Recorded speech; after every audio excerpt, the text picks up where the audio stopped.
Antes que existissem fronteiras, exércitos ou tratados, havia apenas a água, correndo livre entre montanhas ancestrais, escavando vales, nutrindo florestas, lavando as raízes de uma civilização inteira. As águas do Indo e de seus afluentes são muito mais do que correntes líquidas. Elas são veias abertas da história do sul da Ásia. Nascem em geleiras sagradas, serpenteiam por entre os Himalaias, atravessam campos, vilarejos e cidades que testemunharam o nascer e o colapso de impérios. Muito antes de se tornarem uma moeda geopolítica, eram lendas contadas por pescadores, oferendas lançadas por sacerdotes, caminhos seguidos por caravanas de seda e sal. O rio Indo, em particular, é uma entidade quase mítica. A própria palavra Índia vem dele e, ironicamente, o rio que batizou um país hoje escorre em sua maior parte por outro, o Paquistão. Esse paradoxo geográfico conta muito sobre as cicatrizes deixadas pela partição de 1947. Naquele ano, quando a Índia Britânica foi dividida em duas nações independentes, as linhas foram traçadas rapidamente no papel, mas profundamente na alma de seus povos.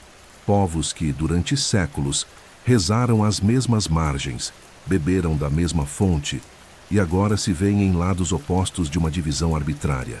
Essas águas não conhecem passaportes. Elas nascem livres, sem saber que serão medidas, canalizadas e disputadas.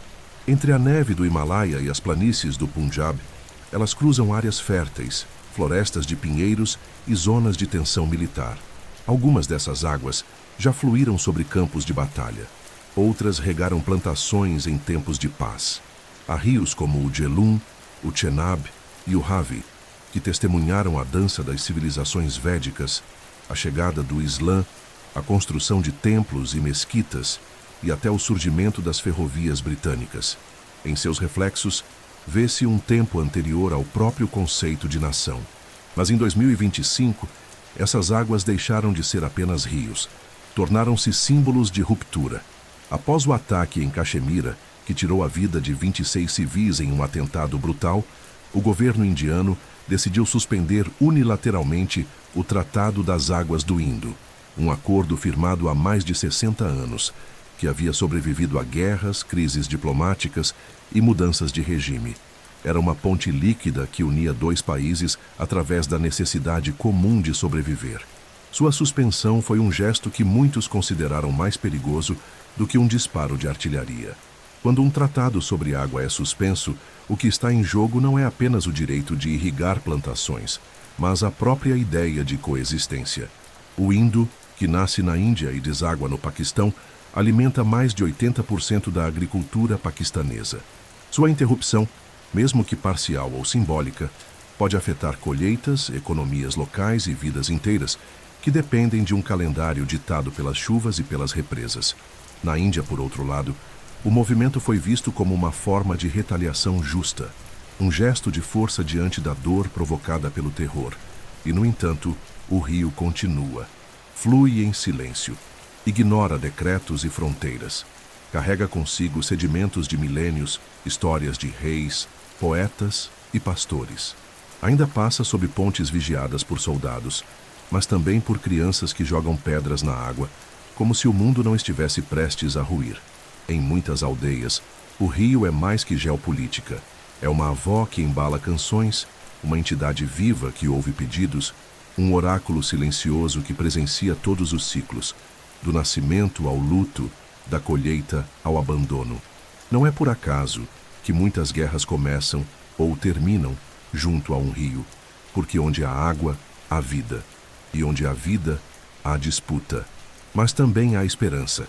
Esperança de que um dia as águas não sejam mais vistas como armas, mas como pontes. Esperança de que a história futura seja escrita não com sangue nas margens, mas com versos, como os que outrora louvavam o Indo como pai, como sagrado, como eterno. Enquanto o mundo discute, enquanto os políticos assinam papéis e as nações se armam, o rio apenas segue. Seu curso é lento, profundo e inevitável, como o próprio tempo. Há lugares no mundo onde o tempo parece mais denso, onde o silêncio não é ausência de som, mas presença de tudo o que já foi dito. Caxemira é um desses lugares. Um vale suspenso entre montanhas de neve, coberto por névoas que parecem guardar segredos antigos. Um território onde cada pedra, cada folha, cada ruído do vento carrega camadas de histórias esquecidas e lembranças que nunca se vão. Para alguns, Caxemira é apenas uma zona de disputa. Para outros, é o último vestígio de um paraíso que sobreviveu à violência do tempo. Mas para quem vive ali é casa. E como toda casa marcada pela beleza e pelo trauma, ela é amada e temida na mesma medida. Caxemira não foi sempre sinônimo de conflito. Muito antes das divisões políticas, era um centro de saberes. A antiga Sharada Peeth, hoje em ruínas no lado paquistanês, foi uma das primeiras universidades da Ásia. Sábios budistas, hindus e mais tarde muçulmanos se sentavam lado a lado nas margens do Jhelum, discutindo o infinito, escrevendo sobre as estrelas, ensinando que o mundo é feito de camadas, de realidade e sonho. Era uma terra de bordadeiras, poetas e artesãos que transformavam lã em tapeçarias e a dor em canções. A cada primavera, o vale florescia em um espetáculo de cores que fazia os olhos dos viajantes arderem de emoção.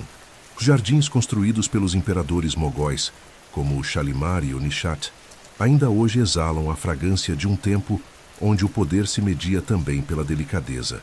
Mas a geografia abençoada de Caxemira se tornou maldição no século XX. Quando a Índia Britânica foi desmembrada em 1947, o destino da região ficou em suspenso. Um príncipe hindu governava uma maioria muçulmana. Pressionado, hesitante, assinado com medo e sob invasão iminente, o acordo de adesão à Índia foi feito às pressas, selando décadas de tensões. Desde então, 3 guerras, incontáveis escaramuças e uma linha imaginária chamada linha de controle dividem o vale entre a Índia e o Paquistão. Mas nenhuma linha pode dividir um povo que compartilha o mesmo céu, o mesmo idioma, o mesmo pão, o mesmo trauma. Em 2025, Caxemira mais uma vez foi arrancada de sua frágil calmaria. O ataque terrorista de abril, que vitimou 26 civis inocentes em Pulwama, não foi apenas mais um ato de violência. Foi uma cicatriz reaberta no meio de um tecido que nunca teve tempo de cicatrizar por completo. O som da explosão ecoou não apenas pelos vales gelados, mas também pelos corações daqueles que ainda se lembram das longas noites de apagões, toques de recolher e desaparecimentos. Mais do que um ato político, foi um lembrete brutal de que Caxemira ainda é, para muitos, uma ferida viva. Mas enquanto os noticiários falam em números, soldados e tratados, quem escuta as vozes que realmente habitam esse vale? A mulher que perdeu o filho na travessia da fronteira. O jovem que sonha em ser engenheiro, mas tem medo de sair de casa. O velho contador de histórias que já viu neve vermelha e jurou nunca mais calar. Para eles, a guerra não é manchete, é cotidiano. É a ausência de sono quando ouvem helicópteros. É o medo de plantar e não colher. É ver sua vila se esvaziar de esperança a cada estação. E ainda assim, mesmo nesse vale dos ecos eternos, a vida insiste. A cada manhã, mulheres caxemires ainda penteiam os cabelos diante do espelho. Os sinos das mesquitas ainda ressoam como canções de infância. Os pastores ainda conduzem rebanhos pelas encostas geladas. Os mercados ainda se enchem de temperos, de histórias sussurradas entre o chá e o silêncio. O vale respira, mesmo com os pulmões apertados pela tensão. E talvez seja isso o mais belo e o mais trágico. Caxemira é vida cercada de medo, mas ainda assim é vida. A noite desce sobre as montanhas como um véu de seda negra. As estrelas, indiferentes aos homens, brilham sobre os 2 lados da fronteira. E lá embaixo, no coração do vale, o eco mais forte não é o das bombas, mas o das perguntas que nunca foram respondidas. Quem somos nós sem paz? Quanto tempo se pode viver em suspensão? E se um dia as armas se calarem, Caxemira voltará a ser apenas o que era. Um lugar onde o silêncio é poesia e não medo? Era uma vez uma terra onde o som das orações se misturava ao canto dos pássaros, onde homens de diferentes credos dividiam o pão sob as mesmas sombras, onde o céu azul não conhecia fronteiras. Essa terra chamava-se Índia, mas o que hoje chamamos de Índia e Paquistão já foi um só corpo, um só povo, uma só respiração ancestral. A história da separação entre esses dois países não é apenas um relato político, é um lamento, um corte profundo no tecido da humanidade, um laço desfeito com pressa, entre lágrimas e sangue, em nome de um novo começo, que nasceu, infelizmente, com velhas feridas. O ano era 1947. O mundo ainda lambia as feridas da Segunda Guerra Mundial, quando o Império Britânico, enfraquecido e exaurido, decidiu conceder independência à sua mais valiosa colônia. Mas o tempo da liberdade chegou junto ao tempo da divisão. Sob pressão de grupos religiosos, o território da Índia Britânica foi partido em duas nações, uma de maioria hindu, outra de maioria muçulmana, Índia e Paquistão. Mas como se parte um povo?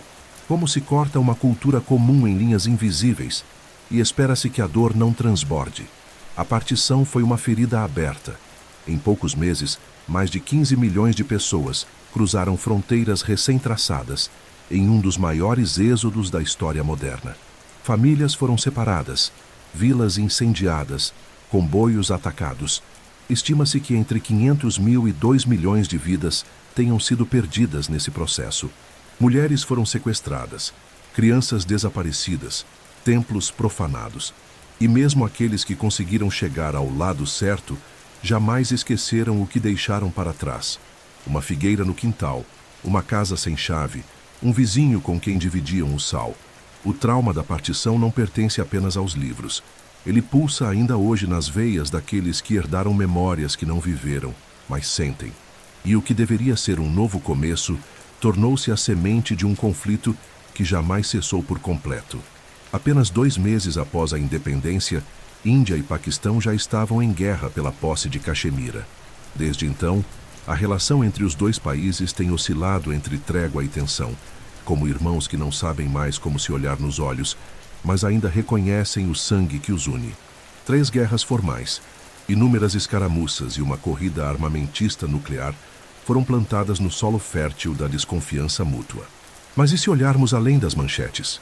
Se caminharmos por uma feira em Lahore ou por uma rua antiga de Amritsar, se ouvirmos os músicos de rua que tocam as mesmas melodias, os poetas que recitam os mesmos versos em Urdu ou Hindi, se observarmos mães que contam as mesmas histórias para seus filhos, sobre reis valentes e deuses brincalhões, sobre amor impossível e esperança teimosa, a Índia e o Paquistão são mais parecidos do que se permitem admitir. Ambos se curvam diante da mesma lua, celebram casamentos com os mesmos tambores e choram por perdas com a mesma lágrima. Hoje, em 2025, o passado ainda vive nos olhos dos que lembram e nos silêncios dos que preferem esquecer. A geração mais jovem, nascida em tempos digitais e conectados, pergunta: até quando? Até quando o nome do outro será ameaça e não vizinho? Até quando o medo ditará as canções que poderiam ser dançadas em conjunto? Até quando o orgulho será mais forte que a memória de que um dia fomos um só? Talvez a resposta esteja não nos palácios ou parlamentos, mas nas pontes, nas pequenas e raras iniciativas de diálogo cultural, nos filmes compartilhados, nos romances transfronteiriços, nas palavras trocadas secretamente entre jovens que nunca viram a fronteira, mas já a sentiram no peito. Índia e Paquistão não são apenas nações em disputa, são espelhos rachados, são irmãos separados não só pelo tempo, mas por fantasmas que ainda não foram enterrados. E talvez, para reencontrar a paz, seja preciso primeiro reencontrar a lembrança de que, antes de tudo, foram um só. A noite avança sobre o subcontinente como um manto de memórias antigas, e enquanto os relógios marcam o presente, os corações seguem presos em uma pergunta que atravessa gerações. Será possível, um dia, voltar a ser vizinho sem medo? Ou, pelo menos, ouvir o nome do outro sem dor? As guerras têm cheiro, um cheiro seco, metálico, que mistura pólvora, suor e terra revirada. Mas as guerras também têm som, não apenas das explosões, mas dos gritos sufocados que ninguém escuta, das cartas que nunca chegam, do silêncio que recobre os nomes que somem nos mapas. Entre Índia e Paquistão, esse som se repetiu 3 vezes de maneira oficial e inúmeras outras vezes sem aviso, sem declaração, sem trégua. É curioso como os livros registram as datas, os tratados, os nomes dos generais, mas raramente contam sobre o frio que os soldados sentem nas trincheiras de Siachen, sobre os olhos que vigiam o outro lado da fronteira por noites sem fim, sobre a saudade que cresce mesmo onde a paz não nasce. A Primeira Guerra veio logo após a independência, em 1947. Foi o parto da nação, e como todo parto forçado, veio com sangue. Disputava-se o controle de Caxemira, aquele vale suspenso entre as montanhas tão belo quanto estratégico. Os exércitos recém-formados lutaram como puderam, guiados mais por emoção do que por logística.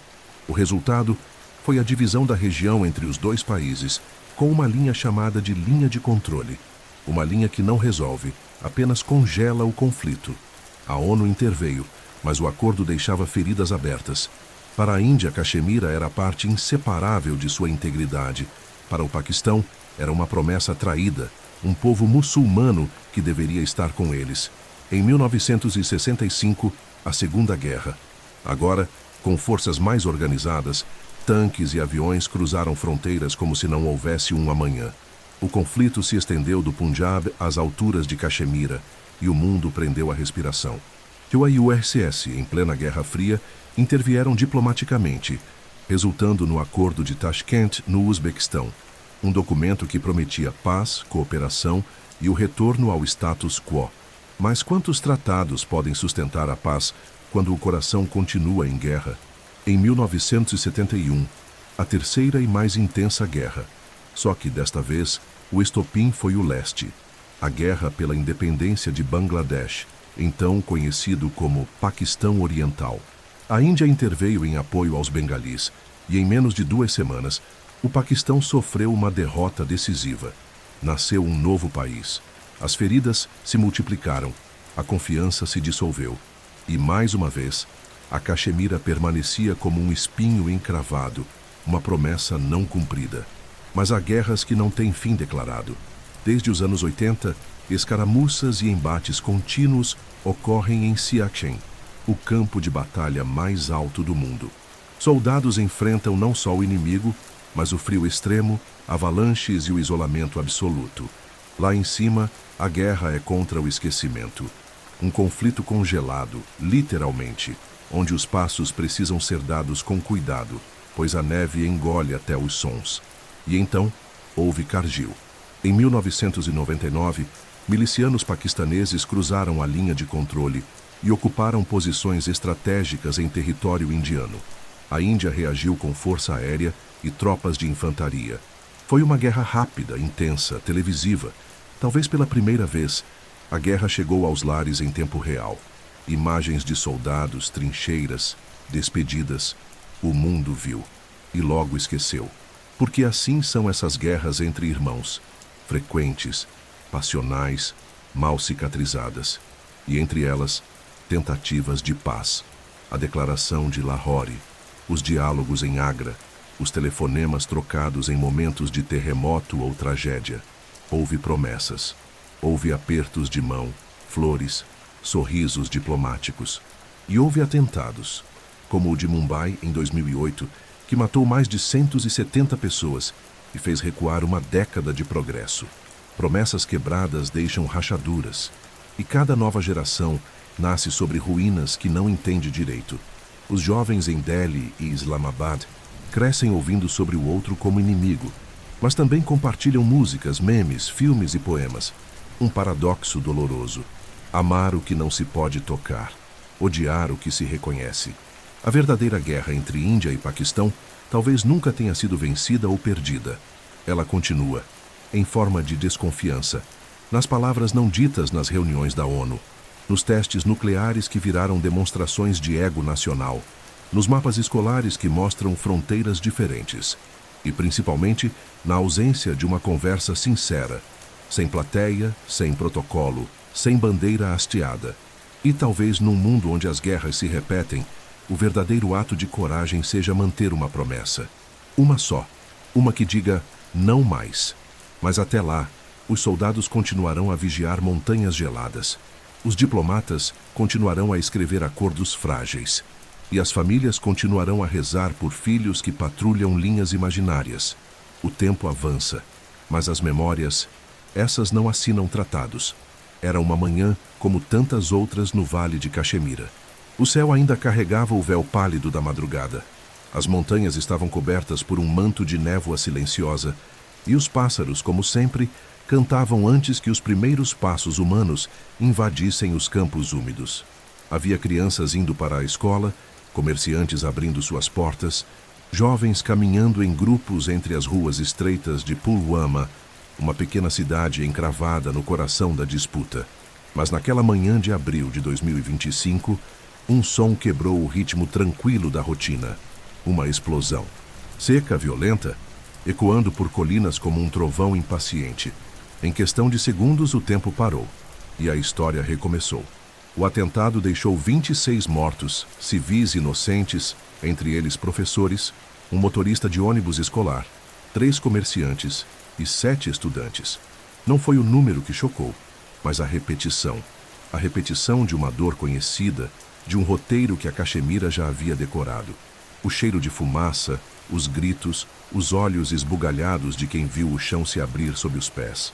A explosão atingiu um mercado central, onde pessoas ainda arrumavam frutas e varriam calçadas. Os corpos despedaçados foram cobertos com os próprios lenços dos que ali trabalhavam. Uma mulher gritava pelo filho que havia ido comprar chá. Um velho recitava versos do Alcorão com as mãos trêmulas. E então o silêncio que sempre vem depois da tragédia, não por respeito, mas por incredulidade. Horas depois, os primeiros relatos chegaram às redações da Índia. Em Nova Delhi, as emissoras interromperam a programação. Em Islamabad, o governo condenou o atentado, negou o envolvimento e pediu cautela. Mas na Índia, o clamor público foi imediato. Basta. Bastava de atentados sem resposta. Bastava de esperar por justiça que nunca vinha. Bastava de promessas de diálogo que não levavam a lugar algum. O governo indiano, pressionado pela comoção nacional e por um passado de cicatrizes abertas, decidiu agir. E o gesto foi simbólico e estratégico: suspender o Tratado das Águas do Indo. Esse tratado, firmado em 1960 com a mediação do Banco Mundial, garantiu ao Paquistão o controle das águas ocidentais do rio Indo, enquanto a Índia ficou com os afluentes orientais. Durante décadas, mesmo em tempos de guerra, o acordo foi respeitado, um raro exemplo de cooperação entre inimigos. Mas com um único decreto, a Índia ameaçava interromper um fluxo vital para o Paquistão. Não eram apenas águas que estavam em jogo, era o espírito do pacto. Era a mensagem de que as pontes poderiam sim ser queimadas. E mais, na semana seguinte, caças indianos cruzaram o céu do Himalaia em direção a pontos estratégicos na fronteira. Supostos campos de treinamento terrorista foram bombardeados. Relatórios falam de dezenas de mortos. O Paquistão respondeu com condenações, reforço de tropas e uma retórica que lembrava os dias sombrios de 1999. A fronteira, sempre tensa, agora vibrava com eletricidade de guerra iminente. Mas o que acontece do outro lado do noticiário? O que acontece nas casas silenciosas de Caxemira, onde uma mãe acende uma vela para o filho que não voltará? O que acontece com o pai que precisa explicar ao irmão mais novo que o mais velho se foi? O que se passa na cabeça de um jovem soldado indiano destacado para patrulhar as encostas de Sopore, ou na alma de um recruta paquistanês vigiando a linha de controle com os olhos molhados de medo? Eles não se conhecem, mas compartilham o mesmo cansaço, a mesma sensação de que para alguns a guerra é um jogo geopolítico e para outros é a interrupção de tudo. O ataque de abril foi mais que um ato de terror. Foi o despertar de fantasmas que nunca dormiram. Ele reviveu pactos quebrados, lembranças amargas e a eterna pergunta: será possível sair desse ciclo? Cada vez que um ataque ocorre, cada vez que um contra-ataque é executado, a esperança de reconciliação se afasta mais. E o vale, tão fértil, tão belo, volta a ser palco de lágrimas e vigílias. E ainda assim, quando o sol se põe atrás das montanhas de Baramulla, a cidade se cobre com uma luz dourada. Ainda há chá fervendo em panelas de cobre. Ainda há histórias contadas ao redor do fogo.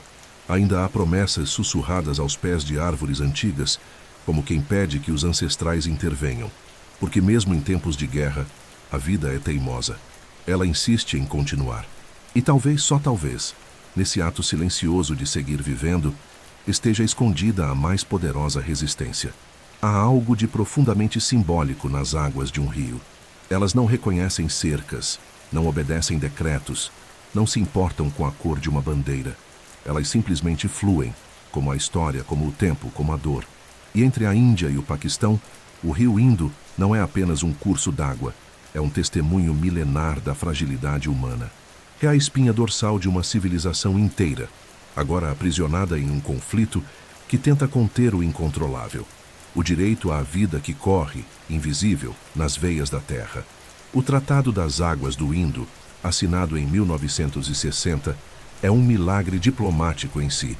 Nascido poucos anos após 2 guerras e incontáveis mortes, ele foi mediado pelo Banco Mundial e se tornou um dos poucos acordos duradouros entre as duas nações. Um pacto entre rivais que decidiram, ao menos por um momento, que a água seria um campo neutro. Que enquanto disparavam acusações e erguiam muros invisíveis, os rios ainda uniriam e não dividiriam. Segundo o tratado, o Paquistão teria controle exclusivo sobre os 3 rios ocidentais, Indo, Jhelum e Chenab, enquanto a Índia ficaria com os orientais, Ravi, Beas e Sutlej. A Índia, embora detentora das nascentes dos principais rios, aceitou limitar seu uso, sob a condição de que pudesse fazer uso não consumptivo dessas águas, como geração de energia hidroelétrica, desde que não interferisse na vazão destinada ao vizinho. Um equilíbrio delicado, como caminhar sobre um fio d'água, mas por décadas funcionou. Mesmo durante as guerras de 1965 e 1971, mesmo após o teste nuclear de ambos os países, mesmo diante de atentados, disputas de fronteira e escaramuças, o tratado resistia, até 2025, quando a Índia anunciou a suspensão da implementação prática do acordo após o ataque terrorista em Pulwama. Não foi apenas uma reação simbólica, foi uma guinada estratégica. A água, que antes era símbolo de moderação, tornou-se uma arma silenciosa. Se a Índia decidisse represar ou desviar volumes significativos, as plantações do Punjab paquistanês, que dependem diretamente do Indo, poderiam murchar. E o Paquistão, país onde a agricultura representa mais de 20% do PIB, entraria em colapso alimentar. Seria como fechar as veias de um corpo inteiro. Mas a Índia também caminha sobre gelo fino. O Indo e seus afluentes banham regiões da Caxemira administradas por Nova Delhi. E uma interferência agressiva pode provocar inundações, deslocamentos populacionais e, acima de tudo, uma reação internacional severa. Afinal, o que acontece quando a diplomacia evapora e a água se transforma em ultimato? Em Islamabad, as reações foram imediatas. A denúncia chegou à ONU, as conferências emergenciais começaram e os satélites das grandes potências voltaram seus olhos para as represas indianas. Mas mais do que reações diplomáticas, a suspensão do tratado despertou um medo profundo. O medo de que a última linha de confiança entre 2 países irmãos havia se partido. Enquanto isso, nas margens silenciosas do Indo, camponeses continuam a lançar sementes. Crianças ainda brincam descalças perto da água. Mulheres enchem jarros, alheias aos debates entre ministros de relações exteriores. A água continua correndo, indiferente à tensão que paira sobre seus leitos. E talvez aí resida a tragédia e a beleza dessa história. O fato de que, para quem realmente precisa da água, não importam tratados ou fronteiras. Importa apenas que ela venha, que ela flua. A suspensão do tratado foi, talvez, o sinal mais claro de que a paz está desidratada. E em uma era de mudanças climáticas, secas severas e escassez crescente, transformar água em arma é uma sentença para a instabilidade permanente. A Índia alega defesa. O Paquistão denuncia a agressão. O mundo assiste. E o Indo, o mesmo rio que batizou civilizações e gerou impérios, agora corre sob ameaça. Mas há quem acredite que a própria natureza ensina. Que assim como um rio pode ser represado, ele também encontra novas rotas. Que a água sempre descobre um caminho e que talvez a diplomacia precise ser como a água, paciente, persistente, sem forma fixa, mas com um destino claro. Que esse tratado, quebrado ou não, seja lembrado não como o fim de um ciclo, mas como um lembrete de que algumas coisas deveriam estar acima da disputa, que algumas pontes são feitas de elementos invisíveis, confiança, necessidade e sobrevivência, e que destruí-las é colocar em risco não apenas a paz, mas a própria humanidade. Há fronteiras traçadas na terra, com cercas, postos, bandeiras e soldados. Mas há também fronteiras no céu, invisíveis, silenciosas, mas tão vigiadas quanto. O espaço aéreo entre Índia e Paquistão não é apenas um território acima das nuvens. É um campo de tensão, onde o ar pesa, os radares nunca dormem e os olhos dos generais permanecem voltados para cima, onde cada traço no radar pode ser o início de uma catástrofe. E foi nesse espaço rarefeito, quase intocável, que a guerra começou a sussurrar de novo. Após o ataque de abril em Pulwama, a resposta da Índia foi rápida e precisa.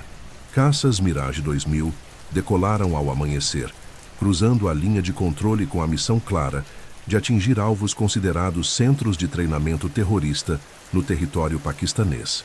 A operação foi batizada com um nome simbólico, como todas as ações militares, que escondem a dor atrás de palavras frias e estratégicas. Em minutos, bombas guiadas a laser caíram sobre o que os relatórios chamaram de instalações inimigas. Em solo, o impacto foi imediato. Estruturas desabaram. A poeira cobriu as aldeias próximas e os rumores começaram a correr mais rápido que o som. O Paquistão reagiu com indignação. Declarou violação do espaço aéreo, ameaçou resposta proporcional e, no dia seguinte, lançou seus próprios caças. Os céus do Himalaia se tornaram uma dança perigosa de manobras evasivas, zigue-zagues entre nuvens, aviões se perseguindo como sombras sobre as montanhas. Em um desses embates, um caça indiano foi abatido. O piloto ejetado foi capturado do outro lado da fronteira.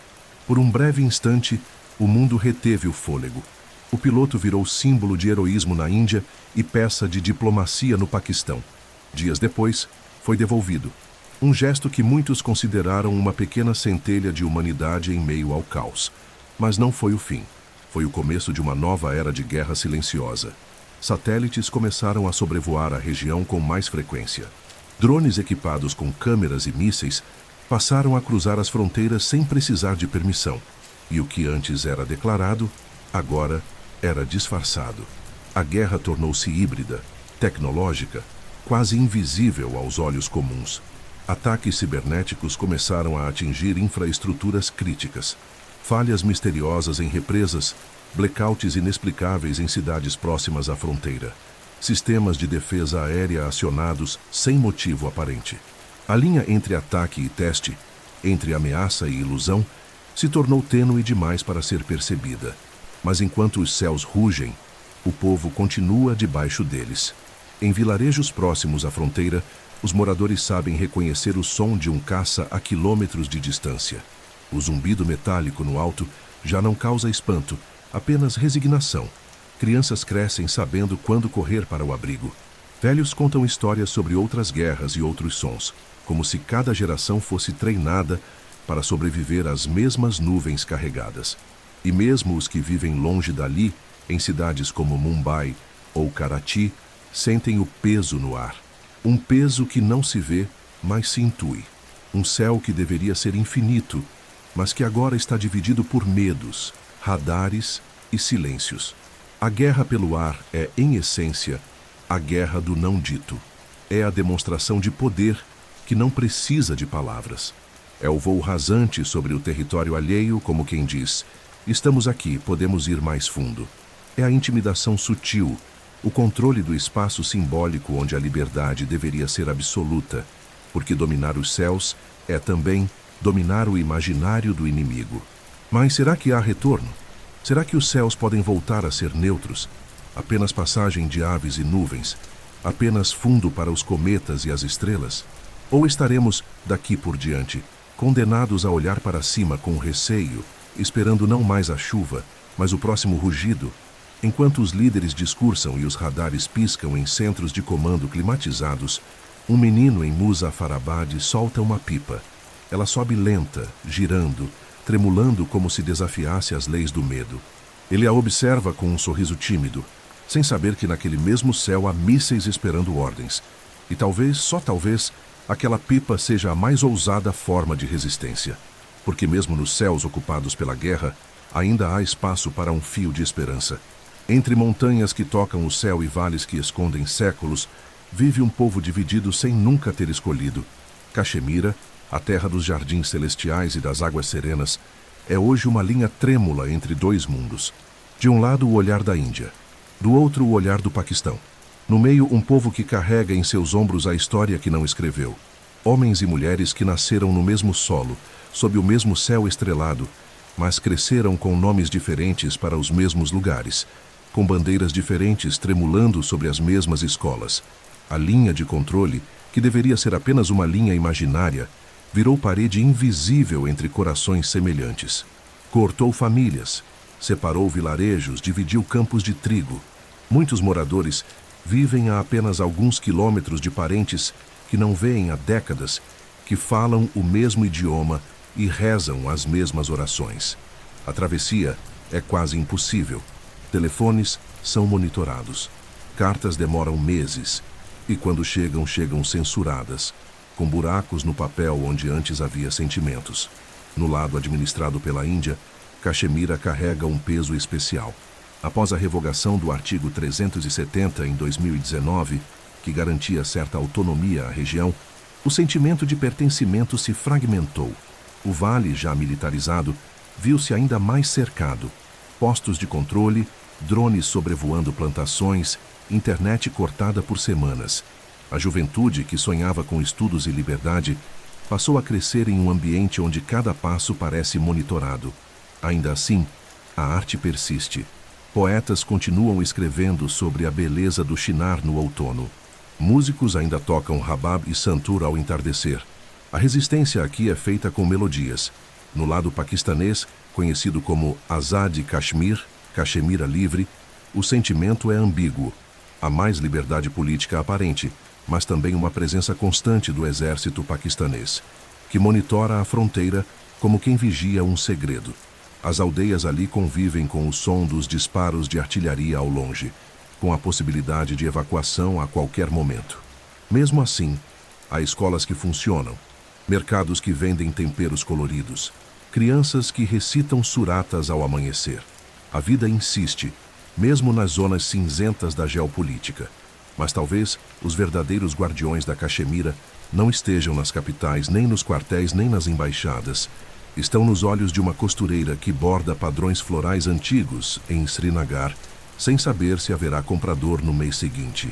Estão nas mãos de um barqueiro em Muzaffarabad, que rema seu shikara pelas águas tranquilas como se nada tivesse mudado.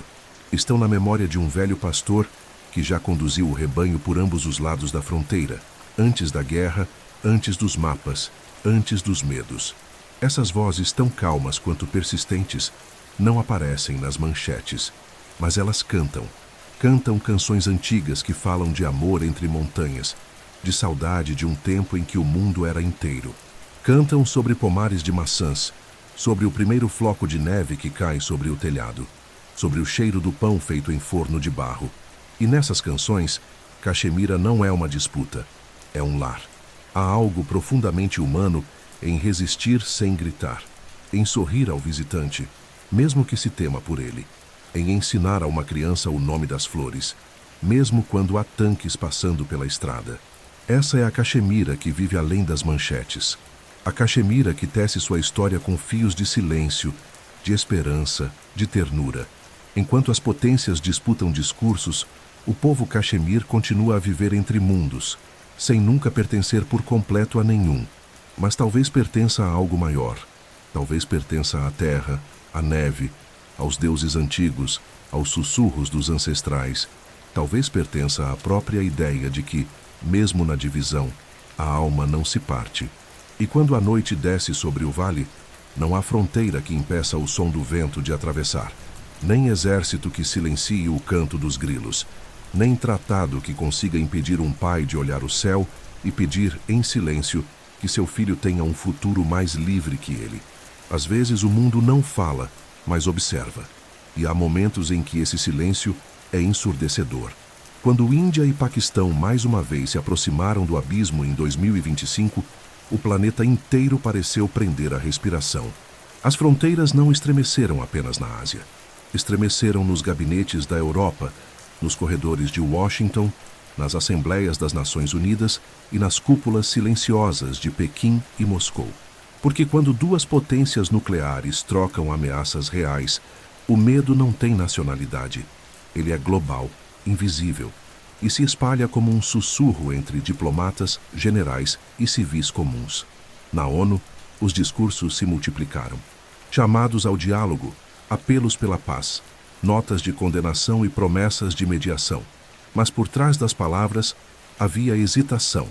As grandes potências, Estados Unidos, China, Rússia, União Europeia, sabiam que qualquer passo mal calculado poderia reacender não só uma guerra regional, mas um incêndio de proporções imprevisíveis. O Conselho de Segurança reuniu-se a portas fechadas. A linguagem era diplomática, mas o medo era claro. Temia-se o imprevisível. Temia-se que, em algum posto isolado, uma decisão impulsiva pudesse desencadear uma cadeia de eventos impossível de conter. O Paquistão procurou apoio na Organização da Cooperação Islâmica. A Índia ativou canais de diálogo com aliados estratégicos, reforçando que seu ataque foi preventivo, cirúrgico, necessário. Os aliados, por sua vez, tentaram equilibrar os pratos da balança sem derramar uma gota a mais. Ninguém queria ser o país que acendeu o fósforo perto do barril, mas todos sabiam. Bastava um erro, uma escalada não calculada, e o mundo acordaria diferente. Na China, vizinha inquieta dos dois países, a atenção era redobrada. Pequim tem interesses estratégicos na região, fronteiras sensíveis e um corredor econômico vital atravessando o Paquistão. Seus diplomatas, experientes em caminhar sobre linhas finas, sugeriram moderação e ofereceram diálogo, mas não condenaram ninguém. A China não intervém para mudar narrativas, intervém para manter a ordem. E sua principal ordem é a estabilidade. Os Estados Unidos, por outro lado, caminharam com cuidado.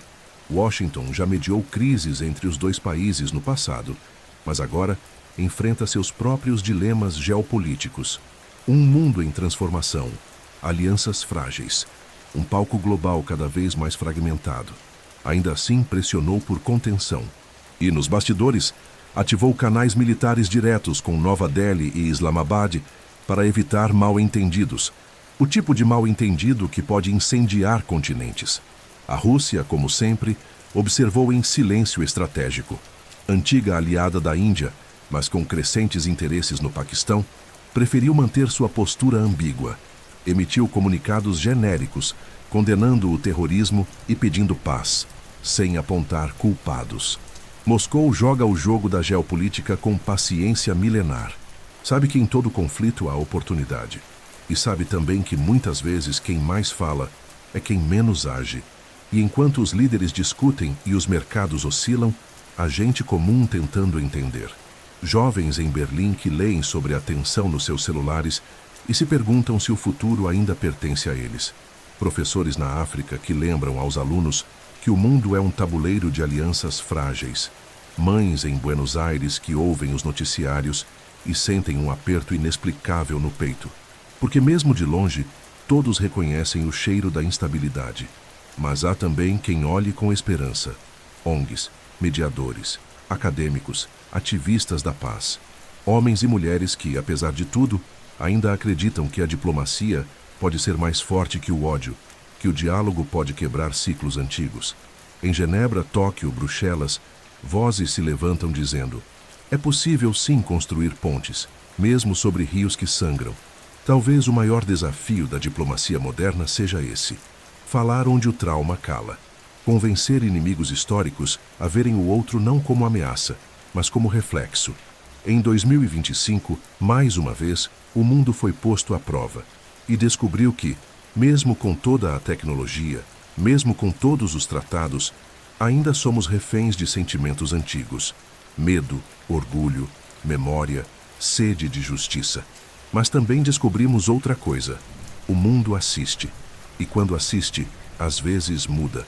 O que começa como um ataque num vale distante pode virar uma revolução no coração de um diplomata. Uma criança que vê a guerra na TV pode decidir que, um dia, será ela quem assinará o acordo que nunca foi escrito. E talvez seja por isso que vale continuar contando. Para que, entre tanto silêncio, alguém ainda ouça. Há um momento, sempre há, em que até a terra cansada suspira. Um momento em que o silêncio não é mais medo, mas convite. Em que o passado deixa de gritar e começa a murmurar. É nesse intervalo raro, entre a exaustão e a lucidez, que nasce a pergunta que muda tudo. E se fosse possível começar de novo? O tempo é um escultor silencioso. Ele não tem pressa, mas é implacável. Ele apaga nomes gravados em pedra, mas eterniza sentimentos no vento. O tempo já viu impérios ruírem, inimigos se abraçarem, muralhas virarem poeira e tratados nascerem entre mãos antes ensanguentadas. O tempo sabe. E em 2025, ele parece estar novamente sussurrando entre as montanhas de Caxemira, pedindo algo simples, mas raríssimo: paz. Paz não é esquecer. Não é fingir que a dor não existiu. Paz é lembrar e escolher diferente. É olhar as ruínas e decidir reconstruir. É ouvir as vozes do passado e, mesmo assim, escrever outro final. Entre Índia e Paquistão, o perdão não é um gesto romântico, é uma necessidade existencial. Porque já se foram milhões de vidas tocadas pelo conflito e nenhuma guerra, por mais longa que seja, é eterna. Só a memória é. E cabe a cada geração decidir o que fazer com ela. Reconciliação exige coragem. E não a coragem dos soldados, mas a dos pais que enterram filhos e ainda assim acreditam. A dos professores que ensinam história sem ódio. A dos jovens que escrevem cartas para o outro lado da fronteira, mesmo sem saber se alguém responderá. Paz se constrói em pequenos gestos, um filme assistido em conjunto, um poema traduzido com carinho, uma fotografia que captura mais do que dor, captura humanidade. As cicatrizes do subcontinente não desaparecerão, mas elas podem deixar de sangrar. A dor pode virar lição, a raiva pode se dissolver na curiosidade, e o orgulho, esse muro antigo, pode ser trocado por pontes de dignidade mútua, porque nenhum povo quer viver sob alerta eterno. Nenhuma criança nasce desejando inimigos. Nenhum coração pulsa apenas por vingança. Por trás das fronteiras, das religiões, dos idiomas, somos todos feitos do mesmo sopro. E talvez seja esse o milagre escondido na história. A possibilidade constante de recomeçar, de estender a mão mesmo depois de ter sido ferido, de construir um amanhã sem os escombros do ontem. Os rios ainda correm, os céus ainda se abrem ao amanhecer. As montanhas de Caxemira, testemunhas de séculos, ainda permanecem, inabaláveis, majestosas e talvez silenciosamente esperançosas, porque o tempo pede paz, não como um favor, mas como um direito. O direito de viver sem medo, de amar sem limites geográficos, de contar histórias que não terminem em tragédia. E quem sabe, um dia, quando os livros falarem sobre 2025, não o farão como o ano em que a guerra renasceu, mas como o ano em que a paz finalmente começou a ser escrita.